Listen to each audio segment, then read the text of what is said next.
ଆମ ପାଖରେ ଯୋଡି ହେଇଛନ୍ତି ଶ୍ରୀଧର ଭାଇ। ଶ୍ରୀ ଶ୍ରୀ ଠାକୁର କେଶବ ଚନ୍ଦ୍ରଙ୍କର ସେ ଭକ୍ତ ଏବଂ ପିଲାଦିନର ବନ୍ଧୁ କହିଲେ ଅତ୍ୟୁକ୍ତି ହେବନି।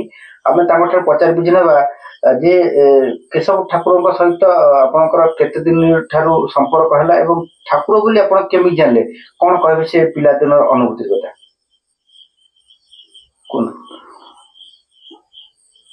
ପ୍ରଭୁ ଆମେ ପିଲାଦିନରୁ ସାଙ୍ଗ ଥିଲୁ। 19 ବର୍ଷ ଧରାଯାଉ, 19 ବର୍ଷ ପିଲାଦିନରୁ ସାଙ୍ଗ ହେଇ ଖେଳୁଥିଲୁ। କିନ୍ତୁ 17 ବର୍ଷ ମତେ 17 ହେଇଥିଲା, ତାଙ୍କୁ 19 ବର୍ଷ ହେଇଥିଲା। ମୁଁ 2 ବର୍ଷ ବଡ। କିନ୍ତୁ ମୁଁ ତାଙ୍କ ଦେହରେ କେତେ ଅଲୌକିକ ଜିନିଷ ଦେଖିଲି, ଯୋଉଗୁଡାକ ଚିହ୍ନ, ଶଙ୍ଖ ଚକ୍ର ଗଦା ପଦ୍ମ, ଲାଇଟ୍ ଲାଇଟ୍ ଲାଇଟ୍ ତାଙ୍କ ମଥାରୁ ବାହାରେ, ଆଉ ହାତରୁ ବି ଲାଇଟ୍ ଦେଖିଛି। ସବୁ ବାହାରେ, ଅଟୋମେଟିକ ବାହାରେ। ରାତିରେ ଶୋଇଥିଲା ଅବସ୍ଥାରେ, ଦିନରେ ବି ଖେଳ ସମୟରେ ହଠାତ୍ ଗୋଟେ ଚିହ୍ନ ବାହାରି ପଡିବ, ସେଟା ବଂଶୀ ଚିହ୍ନଟା। ମୁଁ ଦେଖି, ମୁଁ କହିଲି ବଂଶୀ ଚିହ୍ନଟା ଏଇଟା ତ, ଏଇଟା କଣ ଏମିତି କଳା ଯାଇ ମନ୍ଦାର ଗୋଟେ ବଂଶୀ ଚିହ୍ନ ଆକୃତି, କଣ ନା ସେ ସେମିତି ଗୋଟେ ହଉଛି ଆଉ। ମୁଁ କହିଲି କଣ? ମୁଁ ସେ ଠାକୁର ତାଙ୍କୁ ହିଁ ପଚାରେ। ତାଙ୍କୁ ମୁଁ ମାମୁଁ ବୋଲି ଡାକେ। ପିଲାଦିନ ଆମେ ମାମୁଁ ବୋଲି ଡାକେ, ମୁଁ ଠାକୁର ବୋଲି ଡାକେ ନା। ତାପରେ ଯେତେବେଳେ ସବୁ ଚିହ୍ନ ଗୁଡାକ ଯେତେବେଳେ ଦେଖିଲେ, ମୁଁ ଠାକୁର ବୋଲି ମନ ଭିତରେ ସ୍ୱୀକାର କରିନେଲି। ଆଚ୍ଛା, ଆପଣ କେତେ ବର୍ଷ ବୟସରୁ ଆପଣ? ମତେ ସେତେବେଳେ 17 ହେଇଥିଲା। ଠାକୁର କେତେ ହେଇଥିଲା? ଠାକୁର 19, ମତେ 2 ବର୍ଷ ବଡ ଆଉ। ଆଚ୍ଛା, ସେଠୁ ଆମେ ସାଙ୍ଗ ହେଇ ଗାଧେଇ ଯାଉ, ସାଙ୍ଗ ହେଇ ଖେଳୁ ଆଉ, ସାଙ୍ଗ ହେଇ ବସିକି କଥାବାର୍ତ୍ତା ହଉ, ସାଙ୍ଗ ହେଇ ପାଠ ପଢୁ ଆଉ। ଆପଣଙ୍କ ଘର ପାଖରୁ ତାଙ୍କ ଘର କେତେ ବାଟ? ଏଇ ଖୁବ କମ, 8-10ଟି ଘର ମଝିରେ ରହିବ, ତାପରେ ଆମ ଘରଟା ଆଉ। ଆଚ୍ଛା, କଣ ସେ ତାଙ୍କ ବାପା ମା ସହିତ ମିଶିଥିବେ? ହଁ, ତାଙ୍କ ବାପା ମା ସହିତ, ତାଙ୍କ ବାବାଙ୍କୁ ମୁଁ ଅଜା ଡାକେ, ତାଙ୍କ ବାପା ମା ଆମର ଅଜା ଆଈ ହେବେ। ତାଙ୍କ ସାଥେ ସେମିତି ସାଧାରଣତଃ ଗେଲଟା ପୁରା କଥାବାର୍ତ୍ତା ଏମିତି ହୁଏ ଆଉ। ସେ ବହୁତ ଭାରି ମେଳାପି, 2 ଜଣ ଯାକ ଭାରି ସ୍ନେହୀ ଆଉ ଶାନ୍ତ ସରଳ। ଆଚ୍ଛା, ଯୋଉ ମାଳିକାରେ ସୁକାନ୍ତି କଥା, ତାଙ୍କ ବାପାଙ୍କ କଥା, ଯୋଉ ମାଙ୍କ ବାପାଙ୍କ କଥା ଲେଖା ହୁଏ, ସେତେବେଳେ ଜାଣିଥିଲେ ମାଳିକାରେ ଲେଖା ଥିଲା ବୋଲି? ନାଇଁ, ତାପରେ ମାଳିକା ମୁଁ ଦେଖିଲି, ତ ବହୁତ ଦିନ ମିଳାମିଶା ହେଲା ଭିତରେ ମାଳିକା ବହି ମତେ ଦେଖିଲି, ତାଙ୍କ ନାଁଟା ଅଛି, ତାଙ୍କ ବାପାଙ୍କ ନାଁଟା ଅଛି, ତାଙ୍କ ମା ନାଁଟା ବି ଅଛି। ସେତେବେଳେ ବିଶେଷ କେହି ଲୋକ ନଥିଲେ, ଆମେ ଖୁବ କମ। ଆମେ ତାଙ୍କ ଭିତରେ କଥା। ତାପରେ ମୁଁ ତାଙ୍କୁ ପୂଜା ବ୍ୟବସ୍ଥା ଆରମ୍ଭ କରିଦେଲି। ଯେତେବେଳେ ଠାକୁର ବୋଲି ଜାଣିଲି, ମୁଁ ସେଠି ପ୍ରଥମ ପୂଜାଟା ଦେଲି। ସେତେବେଳେ ମୋ କତିରେ କେହି ନଥିଲେ। ଆପଣ ପ୍ରଥମ ପୂଜା କରିଥିଲେ? ପ୍ରଥମ ପୂଜାଟା ମୁଁ କଲି। ଅନ୍ୟମାନେ ଯୋଉ ବିପିନ ଭାଇ ନା, ସେ ସବୁ କେହି ନଥିଲେ ମୋ ପାଖରେ।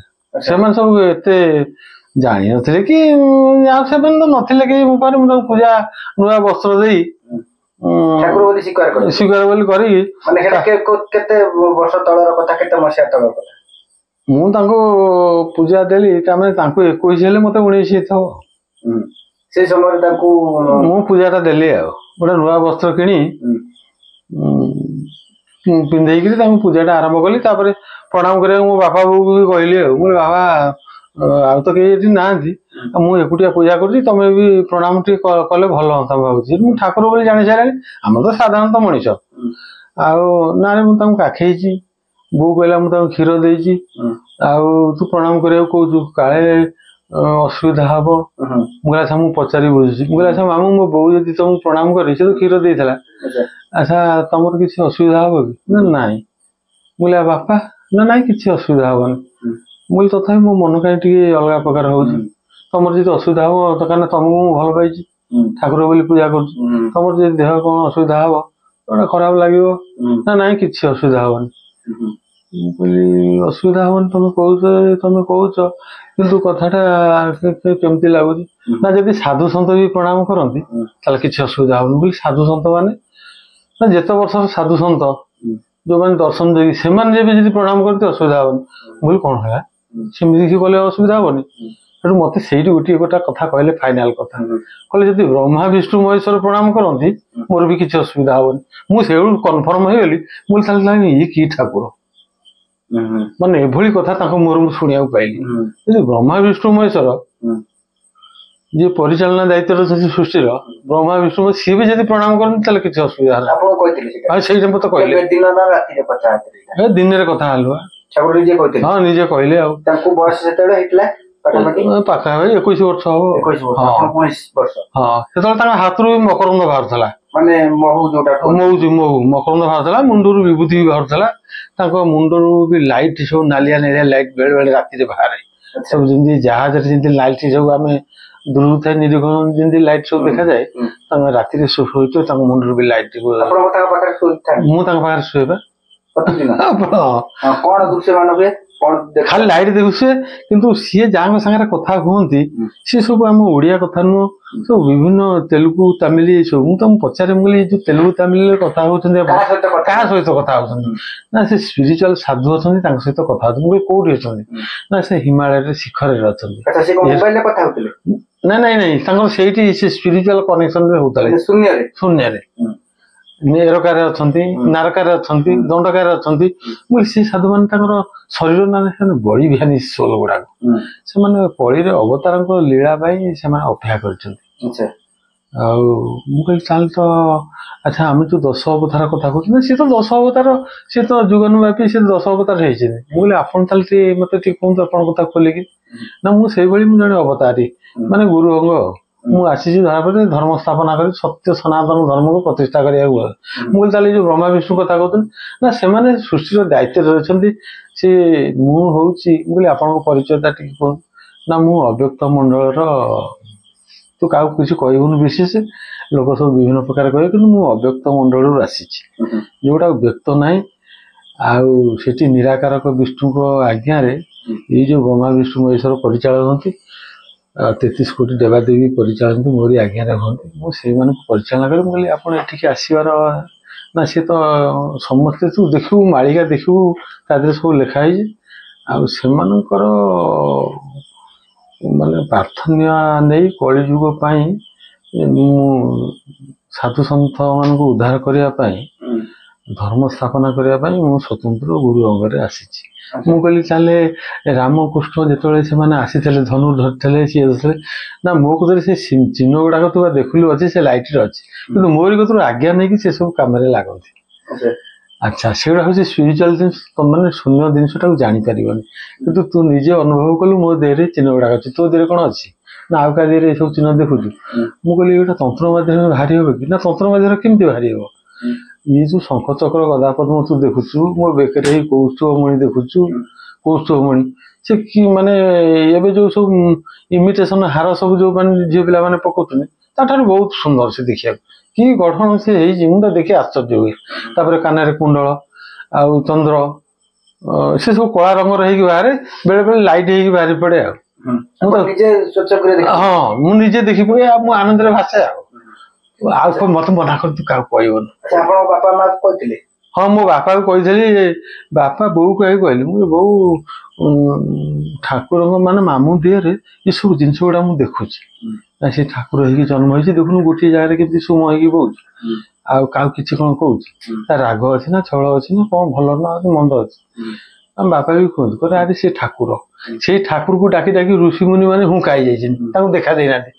କିନ୍ତୁ ଆମ ବେଳା କେମିତି ଭଲ, ଯାହା ଆମକୁ ସେ ଦେଖାଦେଲେ, ମୁଁ ବି କାଖେଇଛି, ତୋ ବୋଉ ବି କ୍ଷୀର ଦେଇଛି, ଆଉ ତୁ ତାଙ୍କ ସାଙ୍ଗରେ ସବୁବେଳେ ତ ନାଚୁଛୁ, କୁଦୁଛୁ, ଖେଳୁଛୁ, ମାମୁଁ ଭଣଜା ତ ଯାହା କରୁଛ, ସବୁବେଳେ ବୁଲୁଛ, ଗାଧେଇ ଯାଉଛ, ଗୋଟା ଓଳି ରାତି ପାଇଯାଉଛି, ଗପ କଣ ତମର ହଉଛ, ତମେ ସେ କଥା ଜାଣିଥିବ। କିନ୍ତୁ ଯାହା ହଉ ଆମର ସେ ପୂର୍ବ ଜନ୍ମର ସଂସ୍କାର ଅଛି, ସେଥିପାଇଁ ଠାକୁର ଆମ କତିରେ ଆବିର୍ଭାବ ହେଇଛି। ପାଠ ପଢିବା ସମୟରେ ଆପଣ ପାଠ ପଢୁଥିଲେ? ହଁ, ମୁଁ ପଢୁଥିଲି ତାଙ୍କର ଯେତେବେଳେ ଦଶମ, ମୋର ସେତେବେଳେ ନବମ, ଗୋଟାଏ ଡିଫରେନ୍ସ। କୋଉ ସ୍କୁଲରେ? ଏଇ ମାଙ୍ଗା ସ୍କୁଲରେ ପଢୁଥିଲୁ। ହଁ, ସେତେବେଳେ ଆମର 11 ଥିଲା, ତାଙ୍କର ହଉଛି 72 ମସିହା ମାଟ୍ରିକ 11, ମୋର ହଉଛି 74 ମସିହା ମାଟ୍ରିକ। ସେ ପାଠ ପଢା ସମୟରେ କେମିତି କଣ ପାଠ ପଢନ୍ତି, ଶିକ୍ଷକ କଣ କୁହନ୍ତି ତାଙ୍କୁ? ସେ ଚୁପ୍ ହେଇକି ବସିଥିବେ, ଚୁପ୍ ହେଇକି ବସିଥିବେ। ହଁ, କିନ୍ତୁ ସେଇ ମାର୍କ ଆମର ସେତେବେଳେ ଥିଲା, ଯୋଉ ମାର୍କ ସେ 30, 35, 40 ଆରି ଭିତରେ ସେ ରଖନ୍ତି, 40 ଭିତରେ, ଆଉ ବିଶେଷ ଇଏ କରନ୍ତି। ଆଉ ସେ ସବୁବେଳେ ତ ଅଲୌକିକ ଭିତରେ ଭାସିଲେ, ଆଉ ପାଠ ଖାଲି ବାପା ମା ଜାଣିବା ପାଇଁ ସେ ପାଠ, ଆମେ ଯେତେବେଳେ ଏତେ ବର୍ତ୍ତମାନ ଏଇଖିଣା ଟିକେ ଇଏ ହେଇଗଲାଣି, ସୌନ୍ଦର୍ଯ୍ୟ ଆମ ଗାଁ ପଡିଛି, ସେତେବେଳେ ତ ପୁରା ମଫସଲ, ଆମେ ବଡ ବୁଧା କାଟିକି ଆଡେଇ ହେଇକି ଯାଉ ସ୍କୁଲ, ଆଉ ହାଫ ପ୍ୟାଣ୍ଟ ପିନ୍ଧିକି ଯାଉ। ଆଉ ସେତେବେଳେ ମାଙ୍ଗା ସ୍କୁଲ ଏତେ ଉନ୍ନତ ଧରଣ ନଥିଲା।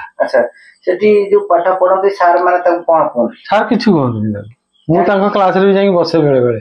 ମତେ ସେ ବିଜୟ ସାର୍ କହନ୍ତି ତୋ କ୍ଲାସ ଛାଡି ତୁ ଏଠି କଣ ବଇଛୁ? ମୁଁ କହିଲି ମୁଁ ଟିକେ ବସିଯାଇଛି ଆଉ। ନା ଯାହା ତୋର ସାଡେ ସେ ସାର୍ ଗଲେଣି ପଢା ହବ ଆଉ ଯଦି ବସୁ ବସ ଆଉ ଏମିତି ସେ କୁହନ୍ତି। ବିଜୟ ସାର୍ ମତେ କୁହନ୍ତି ତାଙ୍କୁ ବେଳେ ବେଳେ ରୋଷେଇ କରିକି ଆମେ ଦଉ। ବିଜୟ ସାର୍ ଆସି ନୂଆ ଆସିଥିଲେ ସେତେବେଳେ ନୂଆ ସ୍କୁଲ ତିଆରି ହବ କି ଅଷ୍ଟମ ନବମ ସେତେବେଳେ ଏଇସବୁ କଥା ଆଉ। ଆଉ ଗୋଟେ ଯଦି କହିବେ ଆପଣ ମିଶିଛନ୍ତି ଦେଖିଛନ୍ତି ଶଙ୍ଖ ଚକ୍ର ସବୁ ଚିହ୍ନ ଦେଖିଛନ୍ତି? ସବୁ ଜିନିଷ ଦେଖିଛୁ। ଆଚ୍ଛା ଆଉ ତାଙ୍କ ଗୋଡରେ ପାଦରେ ତାଙ୍କର ନୁପୁର ଚିହ୍ନଟା ନୁପୁର। ସେ ତ 6 ମାସ କି ବର୍ଷେ ଖଣ୍ଡେ ରହିଲା। ସେ ଯୋଉଠି ବସନ୍ତି ଗୋଡ ପାଦ ଘୋଡେଇକି ବସନ୍ତି। ଆଙ୍ଗୁଠିରେ ମୁଦି ଗୁଡାକ ରହିଲା 10 ଆଙ୍ଗୁଠି ଯାକ ସବୁ ସେ କୁଟି କମ ହେଇକି ସେ ମୁଦି ଗୁଡାକ ଭାରି ସୁନ୍ଦର ଦେଖିବାକୁ। ବର୍ତ୍ତମାନ ଯଦି ଇମିଟେସନ ଜିନିଷ ଗୁଡାକ ଆମେ ଦେଖୁଛୁ ସେଇଭଳିଆ ତାଠାରୁ ଆହୁରି ସୁନ୍ଦର ଏକଦମ।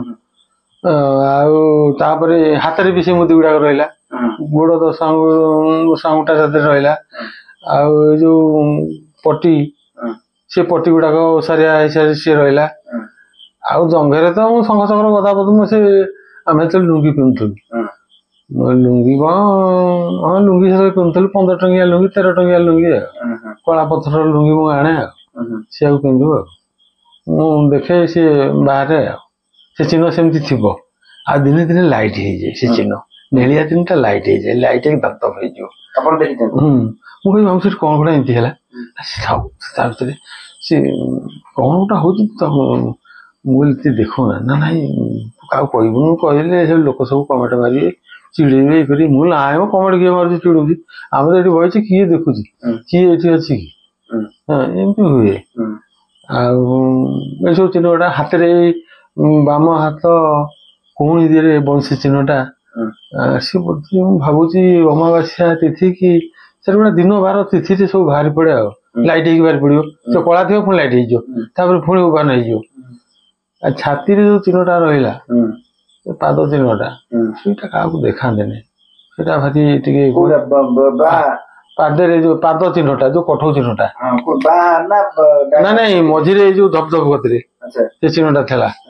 ସିଏ ପୁରା ସିଏ ଥିଲା ସେ ଦିନେ ଦିନେ ସୁନେଲି ରଙ୍ଗ ଲାଇଟ୍ ସେ ଚିହ୍ନ କାହାକୁ ଥିଲା ନା ଦିଟି ହଳ ହେଇଥିଲା? ନାଇଁ ଗୋଟିଏ ଥିଲା। ଗୋଟିଏ ପାଦ ଥିଲା। ଆଚ୍ଛା ତାପରେ ତାଙ୍କ ଚରମ ଲେଖାରୁ ମୁଁ ଯାହା ପାଇଲି ସେ ଲେଖିଛନ୍ତି ଯେ ଭୃଗୁ ଯେତେବେଳେ ତାଙ୍କ ଯେତେବେଳେ ତପସ୍ୟା କଲା ବ୍ରହ୍ମା ତ କିଛି ଆକଳନ କରିପାରିଲେନି। ସେତେବେଳେ ପାଦ ଚିହ୍ନଟାକୁ ଦେଖିଲେ ସେ ଭୃଗୁରୁ ସେ ଯେତେବେଳେ ସେ ତାଙ୍କର ସେ ପାଦଟାକୁ ଦେଖିକିରି ସେ ଲାଇଟ୍ ଟାକୁ ଦେଖିକିରି ସମ୍ପୂର୍ଣ୍ଣ ପାଦ ଦେଖନ୍ତୁ ନ ଦେଖନ୍ତୁ ଲାଇଟ୍ ଟା ଦେଖି ଯେତେବେଳେ ଆତ୍ମବିଭୋର ହେଇକି ଯେତେବେଳେ ତାଙ୍କର ଅବସ୍ଥା ଗୋଟେ ପରିବର୍ତ୍ତନ ହେଇଗଲା ସେତେବେଳେ ସେ ଆଉଜି ପଇଲେ। ଯଦି ଆଉଜି ପଇଲେ ପଛ ଆଡକୁ ତାଙ୍କ ପାଦଟା ତାଙ୍କ କନଇଙ୍ଗିରେ ଦେଇକି ଗତି କରିଗଲା। ସେତେବେଳେ ଠାକୁର ତାକୁ ସେ ପାଦଟାକୁ ତାଙ୍କର ଯାହା ପ୍ରମାଣ ଚରମର ସେ ତାକୁ ଆଉଁସି ଦେଲେ। ଆଉଁସି ଦେଇକି ତାକୁ ଡାକିଲେ।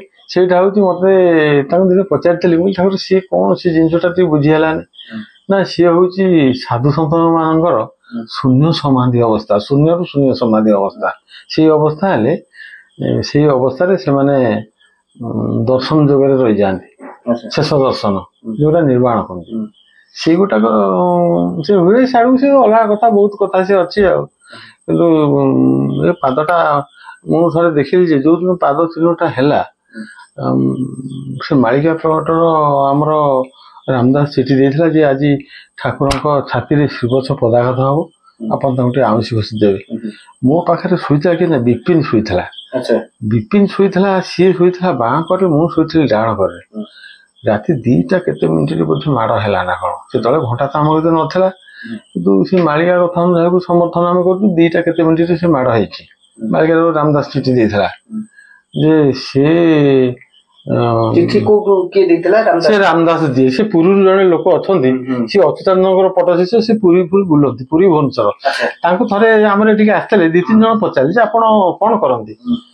ନା ମୁଁ ଅଛି ଚାରିଆଡେ ବୁଲେ ଆଉ। ନା ଆପଣ କଣ ଗୋଇନ୍ଦା ବିଭାଗରେ ଚାକିରି କରିଛନ୍ତି କି? ନା ହଁ ମୁଁ ଗୋଇନ୍ଦା ବିଭାଗରେ ଚାକିରି କରିଛି। ନା ଆପଣ କଣ ଗୋଇନ୍ଦା ବିଭାଗରେ କଣ ଅଛି? ସେତେବେଳେ ତ ଆମେ ବିଶେଷ କିଛି ଜାଣିନଥିଲୁ। ସେ କହିଲେ ମୁଁ ରାଜ୍ୟ ସରକାରଙ୍କ ରିପୋର୍ଟ ଗୁଡାକ ସେ କହୁଛନ୍ତି ରାଜ୍ୟ ସରକାରଙ୍କ ରିପୋର୍ଟ ଗୁଡାକ ମୁଁ କେନ୍ଦ୍ରକୁ ସବୁ ପଠାଏ। ଆଉ ଆମେ ଆଉ କଣ ସେଥିରୁ ଜାଣିବୁ ରାଜ୍ୟ ସରକାର ରିପୋର୍ଟ ଗୁଡା କେନ୍ଦ୍ରକୁ ସେ ଦଉଛି। ତାମାନେ ଆଡକାକୁ ଲକ୍ଷ୍ୟ କରି ସେ କେମିତିଆ କଥା କହୁଛନ୍ତି କେତେ ଚତୁର ଲୋକ ସେ। ସେଠୁ ଆମେ ସେଠୁ କହିଲେ ଆପଣ ଗୋଇନ୍ଦା ସଂସ୍ଥାଟା ବି ସବୁ କାମ କରୁଛନ୍ତି ନା ହଁ। ତାପରେ ସେ କିନ୍ତୁ ସେ ଠାକୁରଙ୍କ କଥା ସେ ସବୁ ଚାରିଆଡେ ପ୍ରଚାର ପ୍ରସାର କରନ୍ତି। ଆଉ ଠାକୁରଙ୍କର ଯୋଉଦିନ ଯାହାଟା ପୂର୍ଣ୍ଣମୀ ହଉ ଅମାବାସ୍ୟା ହଉ ପ୍ରତି ମାସରେ ଯାହାଟା ହବ ସେ ଆମକୁ କର୍ଣ୍ଣଗୋଚର କରିଦିଅନ୍ତି, ମାନେ ଦୃଷ୍ଟି ଆକର୍ଷଣ ପାଇଁ ସେ ଆମକୁ ସାବଧାନ କରିଦିଅନ୍ତି ଯେ ଠାକୁର ଅମୁକ ଦିନ ଅମୁକ ହବ, ତମେ ଲକ୍ଷ୍ୟ କରି ତାଙ୍କୁ ଦେଖିବ, ତମେ ପୂଜା ପ୍ରାର୍ଥନାରେ ରହିବ। ଆମର ଏଠି ଅଛନ୍ତି କିଏ ନା ସେ ନୀର ଭାଇ ଜଣେ ଅଛନ୍ତି, ବିପିନି ଅଛି, ସେ ନନ୍ଦ ଭାଇ ବି ଅଛନ୍ତି, ସିଏ ତାଙ୍କ ବିଷୟରେ ଜାଣିବେ। ଆଉ ମୋ କତିକି ଆସେ ଏମିତି ସବୁ ଆଉ ଅଛନ୍ତି 2-4 ଜଣ ଅଛନ୍ତି, 8-10 ଜଣ ଥିଲେ। ଚିଠି କରନ୍ତି ଯୋଉ ରାମଦାସ ଜି। ହଁ ରାମଦାସ ଚିଠି କରନ୍ତି, ତାଙ୍କ ନାଁରେ ବି କରନ୍ତି, ମୋ ନାଁରେ ବି କରନ୍ତି। କୁହନ୍ତି ଆପଣଙ୍କୁ? ହଁ କୁହନ୍ତି ଆଗକୁ ଠାକୁରଙ୍କର ଏଇଆ ହବ। ଆଉ ସେ ତ ଲୀଳା ବେଳେ ଆପଣ ମାନେ ତ ତାଙ୍କ ଲୀଳା ସଂଘ ଭିତରେ ଜନ୍ମ ନେଇଛନ୍ତି, ଆପଣଙ୍କର ସେ ଦାୟିତ୍ୱ ସେ କାମ ଆପଣ କରିବେ, ଟିକେ ଲକ୍ଷ୍ୟ ଦେବେ। ଆଉ ପିଲାଳିଆ ଠାକୁର ଏମିତି କୁହନ୍ତି, ପିଲାଳିଆ ଠାକୁର। ଆପଣ ପଚାରିବେ ସେ ଯୋଉ ରାମଦାସ ଏବେ ଅଛନ୍ତି ନା କିଏ କହୁଛନ୍ତି ଅଛନ୍ତି, କିଏ କହୁଛନ୍ତି ନାହାନ୍ତି। ସେ କୋଉଠି ଅଛନ୍ତି, ସେ ଆଉ ଠାକୁର ଗଲା ଦିନଠାରୁ ସେ ଆଉ ଆସୁନାହାନ୍ତି। କିନ୍ତୁ ଠାକୁର ଥିଲାବେଳେ ସେ ଆସୁଥିଲେ, ରାତିରେ ଆସନ୍ତି, ଦିନରେ ବି ଆସନ୍ତି। ଦିନରେ ଥରେ ଆସିଥିଲେ, ମାଁ ଘାଟରେ ବସିଥିଲି, ଚା ପିଇଲେ, ତାପରେ ଆଉ ଜଣ ଘରକୁ ଗଲେ। ମୁଁ ଯାଇ ଗୋଟେ ଜାଗାରେ ବସିଥିଲି ନିରଳାରେ, ଆମେ 3-4 ଜଣ ବସିଥିଲୁ, ସେଠିକି ସେ ପଳେଇଗଲେ, ସେ ଜଙ୍ଗଲ ଭିତରକୁ ପଳେଇଗଲେ। ସେ ଜଙ୍ଗଲଟା ହଉଛି କରପୁର ଭିତରେ ଆମେ ଥିଲୁ।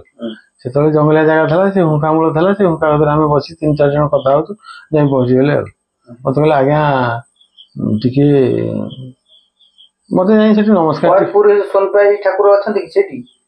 ନାଇଁ ସେ ଯୋଉ ବିଲ ମଝିରେ ଯୋଉଟା ନାଇଁ ଇଏ ଲିମ୍ବ ଗଛ, ସେଇଠି ବୁଣା ବୁଣା ହେଇଥିଲା, ଆମେ ସେଇଠି ବସିଥିଲୁ।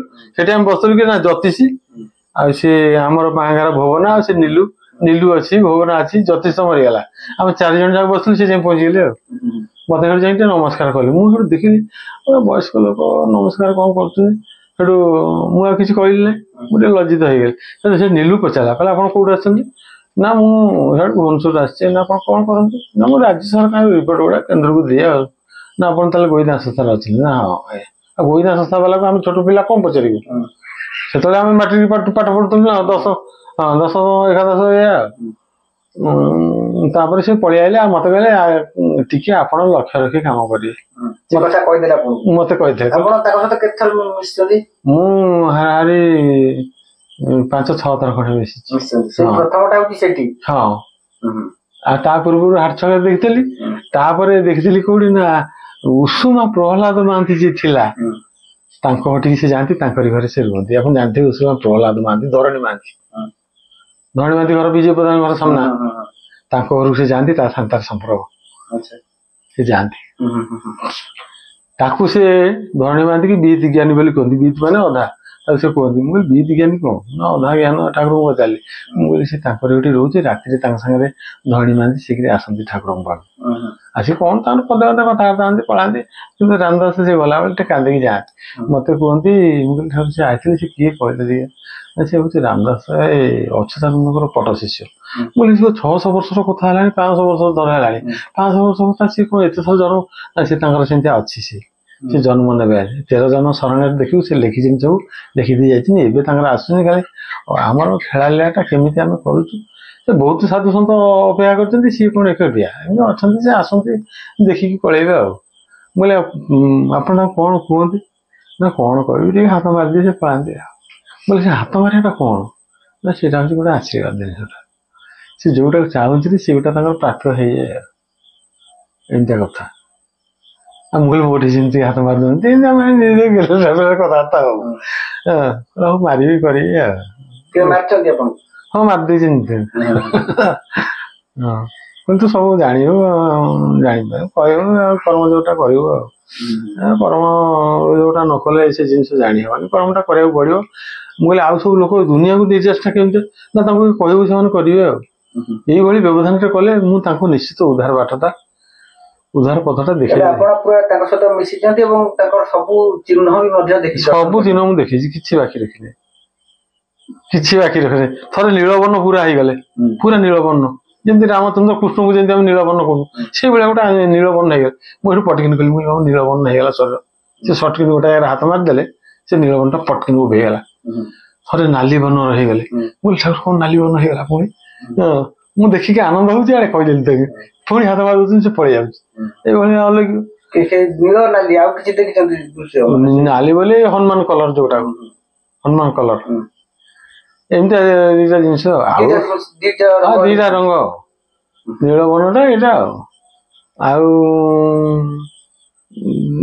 ଆଉ ସାଧାରଣତଃ ଆମେ ଯେମିତିଆ ସେ ଟିକେ ଅତି ଗୋରା ନୁହଁ ଯଦିଓ ଶ୍ୟାମଳ ବର୍ଣ୍ଣ ଟିକେ ଠାକୁର ନୁହଁ କି ତାଙ୍କର କଣ ଅତି ଗୋରା ସିଏ ମୁଁ ତାଙ୍କ ଠାରୁ ଟିକେ ସଫା ପଡିବି କିନ୍ତୁ ସେ ଟିକେ ମସିଆ ଏମିତିଆ ଆଉ